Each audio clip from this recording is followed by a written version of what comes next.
आपके गांव पंचायत में भी बहुत सारे लोगों ने 5 किलो अनाज के लालच में मोदी जी को, भाजपा को वोट दिया है। तो बिहार में चाहे जितना चोरी भ्रष्टाचार है, 1 किलो चोरी करके 4 किलो अनाज लोगों को मिल रहा है कि नहीं मिल रहा है? जोर से बोलो भैया, मिल रहा है कि नहीं मिल रहा है? जोर से बोलिए, ना बोलिएगा छोड़ देंगे यहीं पर। 4 किलो अनाज मिल रहा है कि नहीं मिल रहा है? आपने, हमने वोट दिया हिंदू मुसलमान बनके। चुनाव से पहले लोगों ने कहा हमारा दशा कुछ भी हो, हमारे गांव का दशा कुछ भी हो, पहले अयोध्या में राम जी का मंदिर बनना चाहिए। तो आपके गांव में, बिहार के गांव में, शहर में नाली गली नहीं बना, स्कूल अस्पताल नहीं हुआ, फैक्ट्री नहीं लगी, लेकिन अयोध्या में राम जी का मंदिर बना है कि नहीं बना है? इधर जो बैठे इनसे भी पूछ रहे हैं, हाथ बैठा गिराए हुए, बना है कि नहीं बना है? अरे राम जी का मंदिर बना कि नहीं बना? आपने, हमने वोट दिया कई लोगों ने लालू जी को। लोगों ने कहा कि कुछ भी हो, लालू जी के राज में पिछड़ों को, गरीबों को, वंचितों को आवाज और सम्मान मिला। तो लालू जी के राज में सड़क, बिजली, पानी नहीं मिला, बच्चों को पढ़ाई रोजगार नहीं हुआ। लेकिन जो लोग भी बिहार को जानते हैं उसको ये मानने में गुरेज नहीं है कि लालू जी के राज में गरीब और पिछड़ों को आवाज और सम्मान मिला कि नहीं मिला? हाथ उठाकर बताइए, मिला कि नहीं मिला? कई लोगों ने वोट दिया नीतीश कुमार को, कहा कि बिहार में हमको सड़क, बिजली, पानी चाहिए।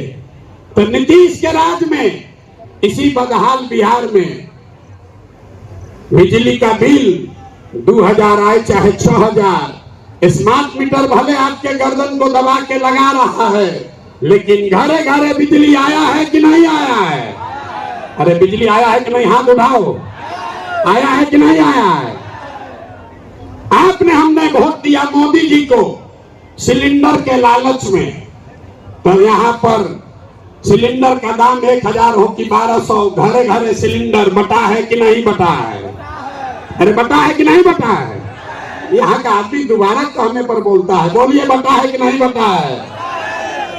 आपने, हमने वोट दिया कई लोगों ने मोदी जी का भाषण सुन के कि मोदी जी गुजरात में बड़ा विकास किए हैं।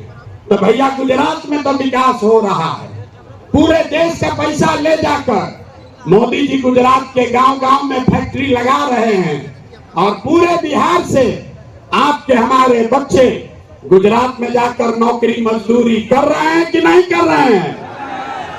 अरे भाई, तो कौना बात पर आप और हम वोट दिए हैं जो नहीं मिला? आपने खुद कहा अपने बच्चों के नाम पर कि भैया हम लोग अपना जीवन में पढ़ाई रोजगार के लिए वोट नहीं दिए। यही बात जन सुराज बता रहा, यही जन सुराज का मंत्र है। वोट आप किसको देते हैं इसका कोई महत्व नहीं है।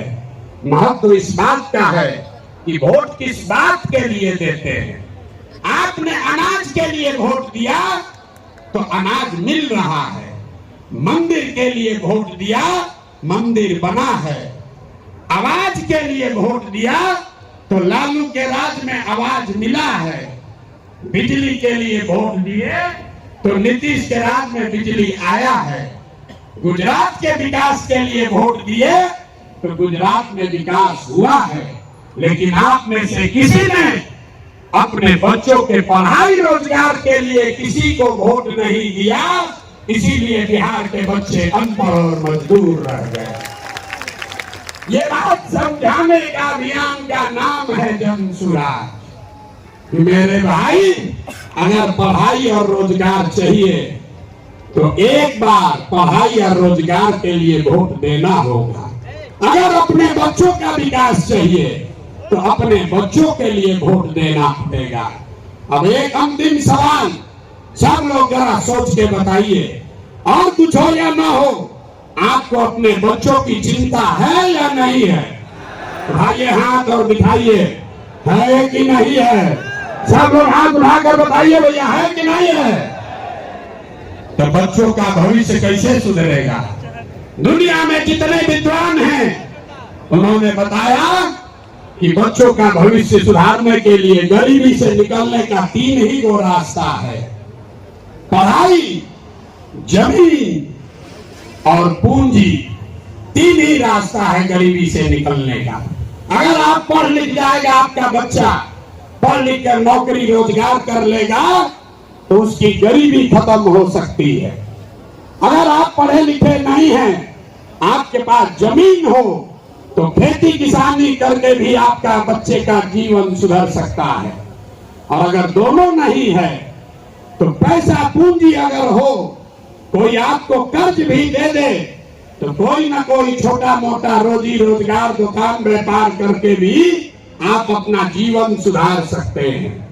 बिहार में ध्यान से देखिएगा तो यहाँ पर ज्यादातर लोगों के पास ये तीनों में तीनों चीज नहीं है। यहाँ से यहाँ रहने वाले जितने गरीब लोग हैं उनके बच्चों के पास पढ़ने का कोई सुविधा ही नहीं है।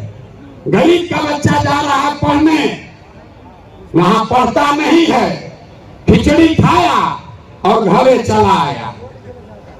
कॉलेज में खिचड़ी नहीं बट रहा है लेकिन वहां से डिग्री बट रही है। बिहार के शिक्षा व्यवस्था का हाल ये है, स्कूल से खिचड़ी और कॉलेज से डिग्री बट रहा है, पढ़ाई दोनों में कहीं नहीं हो रहा है। तो अगर पढ़ाई चाहिए क्योंकि यही रास्ता है गरीबी से निकलने के लिए, तो बिहार में सबसे ज्यादा पैसा शिक्षा पर खर्च होना चाहिए।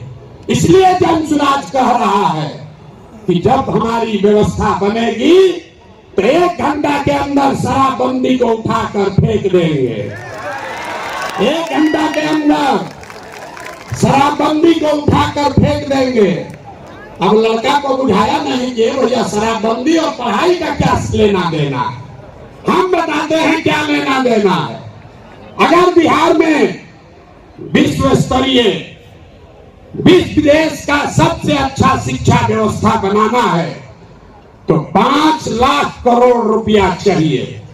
5 लाख करोड़ रुपया चाहिए अगले 10 वर्ष में, तो देश का सबसे अच्छा शिक्षा व्यवस्था बिहार में बना दिया जाएगा। और ये 5 लाख करोड़ रुपया आएगा कैसे? ताली मत बजाइए, समझिए।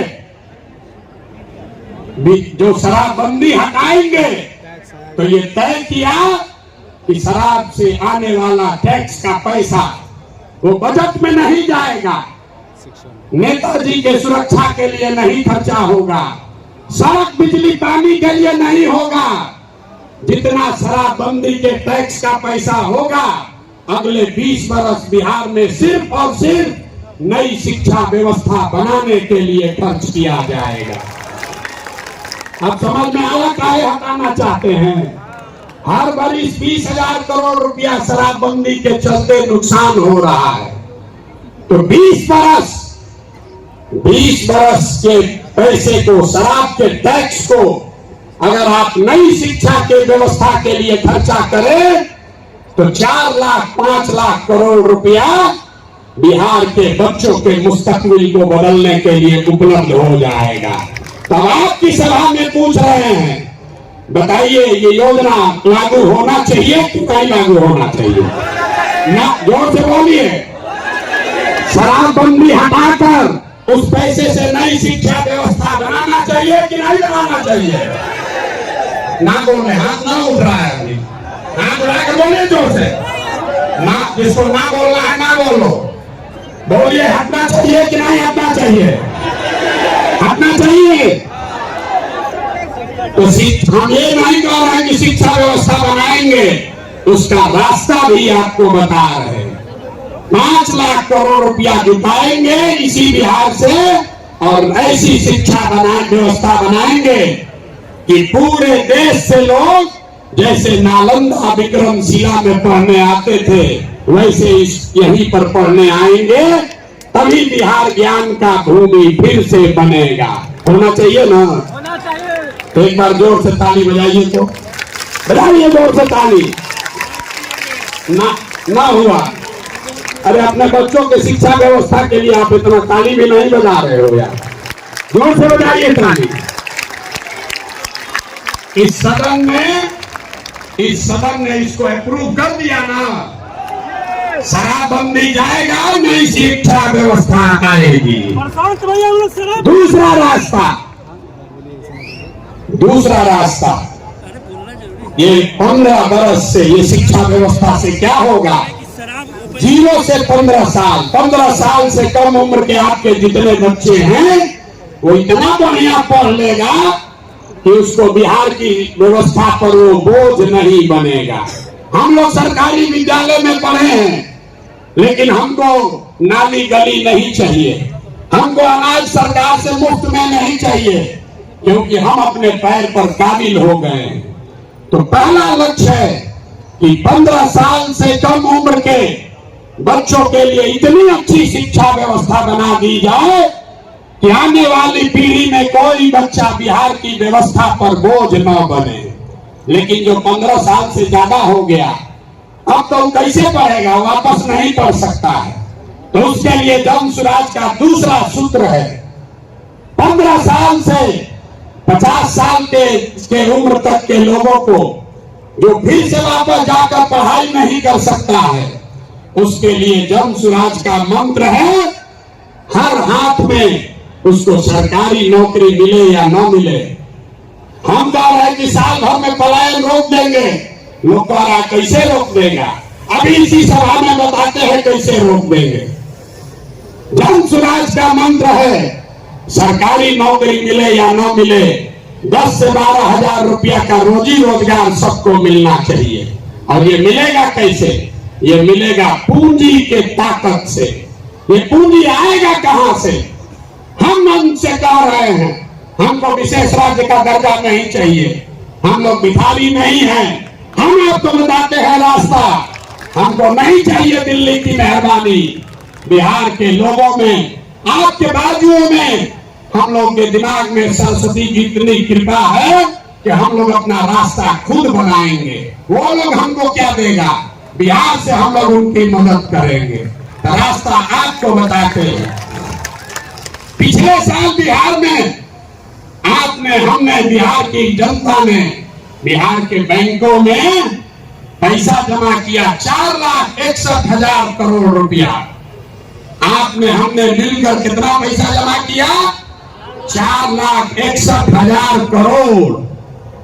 और बैंकों ने हमको ऋण कितना दिया, लोन कितना दिया, 1,61,000 करोड़। बाकी 3 लाख करोड़ रुपया कहां गया, ये कोई चर्चा नहीं कर रहा। हम आपको बताते हैं कहां गया। बैंकों ने ये पैसा, आपका हमारा गरीब बिहार का पैसा यहां से उठाकर गुजरात में, तमिलनाडु में, कर्नाटक में, आंध्र प्रदेश में भेज दिया। रिजर्व बैंक का आंकड़ा है, वो कहता है कि बिहार में अगर 100 रुपया लोग जमा करते हैं बैंक में, तो बैंक वाला 40 रुपया वापस लोन देता है। और गुजरात में अगर गुजराती 100 रुपया बैंक में जमा करता है, तो उसको 90 रुपया वापस लोन मिलता है। तो अगर बिहार में बैंकों में जो पैसा हम लोग जमा कर रहे हैं, लोन के तौर पर 70% पैसा भी अगर वापस मिलने लगे, जो देश का विधान है, बैंकों को 70% पैसा वापस देना ही देना है, ताकि आप मोटरसाइकिल खरीद सके, घर बना सके, बिजनेस कर सके, खेती कर सके। लेकिन बिहार में बैंक दे रहा है 40 पैसा। तो इसलिए ये तय किया गया कि बैंकों को ये मजबूर करेंगे कि तुम बिहार का पैसा ले जाकर गुजरात और तमिलनाडु में नहीं दे सकते हो। इसका फायदा क्या होगा, हर साल 2.5 लाख करोड़ रुपया, ध्यान रखिए, हर साल 2.5 लाख करोड़ रुपया बिहार के युवाओं को, यहाँ के किसानों को, यहाँ के महिलाओं को रोजी रोजगार करने के लिए लोन के तौर पर 4% सालाना ब्याज पर दिया जाएगा, ताकि हर आदमी अपने अपने घर में रोजी रोजगार कर सके। अब आप बताइए कि होना चाहिए कि नहीं होना चाहिए? होना चाहिए। हाथ उठाकर जोर से बताइए, इतनी जोर से बोलिएगा। होना चाहिए कि नहीं होना चाहिए? हम लोग का रुपया गुजरात के आदमी को मिलना चाहिए, कर्नाटक के आदमी को मिलना चाहिए कि बिहार के लड़कों को मिलना चाहिए? जोर से बोलिए। जब हम लोग गुलाम थे तो क्या होता था? कपास का खेती हुआ बिहार में, फैक्ट्री है इंग्लैंड में, वहां फैक्ट्री में कपड़ा बना और वापस आकर फिर इसी देश में बिकता था। इसी के खिलाफ गांधी जी ने आंदोलन शुरू किया था। तो ये जन सुराज का आंदोलन है कि हमारा पैसा, बिहार के लोगों का पैसा, हमको बाहर का पैसा नहीं चाहिए, लेकिन कम से कम जो हम लोगों का पैसा है वो तो हम लोग को मिलना ही चाहिए। मिलना चाहिए ना भाई, मिलना चाहिए ना। तो 2.5 लाख करोड़ रुपया अगर सीडी रेशियो को, क्रेडिट डिपॉजिट रेशियो को सुधार दिया जाए तो बिहार के महिलाओं को, युवाओं को 2.5 लाख करोड़ रुपया अलग से हर साल मिलने लगेगा। और तीसरा संकल्प, तीसरा रास्ता, बिहार में जितना बुजुर्ग आदमी है अब वो न पढ़ सकता है न रोजी रोजगार कर सकता है, तो जन सुराज का संकल्प है कि 60 वर्ष से ज्यादा उम्र के हर महिला पुरुष को कम से कम 2000 रुपया महीना पेंशन जरूर दिया जाए, ताकि कोई भी हम लोग का माँ बाप, चाचा, भैया, कोई गरीब आदमी कम से कम इज्जत से जरूर रह सके। ये पूरा अगर बिहार के सारे बुजुर्गों को ये याद रखिए, ये प्रशांत किशोर का जुबान है, अगर कह रहे हैं कि मिलेगा तो इसका पूरा गुणा गणित किए हैं। अगर बिहार में 60 वर्ष से ज्यादा उम्र के हर महिला पुरुष को 2000 रुपया देना है तो हर साल करीब 6000 करोड़ रुपया सालाना लगेगा। बिहार सरकार का बजट है 2.5 लाख करोड़ रुपया, तो 2.5 लाख करोड़ रुपया में से 6000 करोड़ रुपया आपके हमारे बुजुर्गों के लिए खर्चा होना चाहिए कि नहीं होना चाहिए? हाथ उठाकर बताओ यार, मुंह उच्च बताओ। होना चाहिए, होना चाहिए। तो तीनों स्कीम पास कर दिए ना, तीनों स्कीम पास कर रहे हैं ना, ये तीनों स्कीम पास हुआ ना, तो बच्चे का जीवन सुधरा पढ़ाई से, युवाओं का जीवन सुधरा पूंजी से, बूढ़ों का जिंदगी सुधरा 2000 रुपया पेंशन से, बच गए हमारी महिलाएं और किसान। यहाँ का किसान बहुत परेशान है। नीतीश कुमार आजकल एक नया रोग छोड़े हैं, सर्वे करा रहे हैं, घर घर में गोली चलवा देगा, भाई बहन, चचा भतीजा, बाबूजी भैया सब में मारामारी करवा दिया है। कराया है कि नहीं कराया है? अपना खतियान निकालने के लिए लोगों को 2-2, 4-4 हजार रुपया घूस देना पड़ रहा है। और एक सीओ और DCLR यहाँ पर 1 महीना में जब से सर्वे शुरू हुआ है, हमको गांव-गांव में लोग बता रहे हैं 50 लाख से 1 करोड़ रुपया लोगों से वसूली हो गया। हुआ है कि नहीं हुआ है? जरा बताइए तो हुआ है कि नहीं? हुआ है ना, हुआ है ना। तो हम लोग का ये डिमांड है, जन सुराज की ये सोच है कि सर्वे से नहीं, यहाँ भूमि सुधार लागू होना चाहिए। जब सरकार को पता नहीं है कि भूमि का मालिक है कौन, रजिस्टर तो उसके पास अपना ही नहीं है। नीतीश के सरकार को ये पता ही नहीं है कि जमीन है किसका, और आपसे कह रहा है कि तुम बताओ कि तुम्हारा है कि तुम्हारे बहन का है। देखिए नीतीश कुमार को। तो इसलिए किसानों की बदहाली दूर करने के लिए जन सुराज का संकल्प है कि 5 वर्ष लगेगा, लेकिन यहाँ पर पूरी तरीके से भूमि सुधार लागू किया जाएगा, ताकि जमीन की प्रोडक्टिविटी को, ओनरशिप को ठीक किया जा सके। एक आंकड़ा याद रखिए, यहाँ समाजवाद की सरकार चली है, सामाजिक न्याय का बात हुआ है, लेकिन बिहार में 100 में 60 आदमी, 100 में 60 लोग भूमिहीन हैं, उनके पास जमीन नहीं है। पूरे देश में 100 में सिर्फ 38 आदमी के पास जमीन नहीं है, लेकिन बिहार में भूमि सुधार लागू नहीं होने की वजह से 100 में 60 आदमी भूमिहीन है। इसलिए जन सुराज का एजेंडा है कि अगर किसानों का जीवन सुधारना है तो सबसे पहले भूमि सुधार लागू करना है। और दूसरी बात, मजदूरी, खेती को, बिहार का जो खेती है वो खाने वाला खेती है, इसको कमाने वाला खेती अगर बनाना है तो लोगों को मदद देनी पड़ेगी। गांव देहात में हम लोग क्या कहते हैं, लोग कहता है कि भैया कटिया करने आए हैं, कमाने के लिए लुधियाना जाएंगे, रोपनी करने आए हैं, कमाने के लिए गुजरात जाएंगे।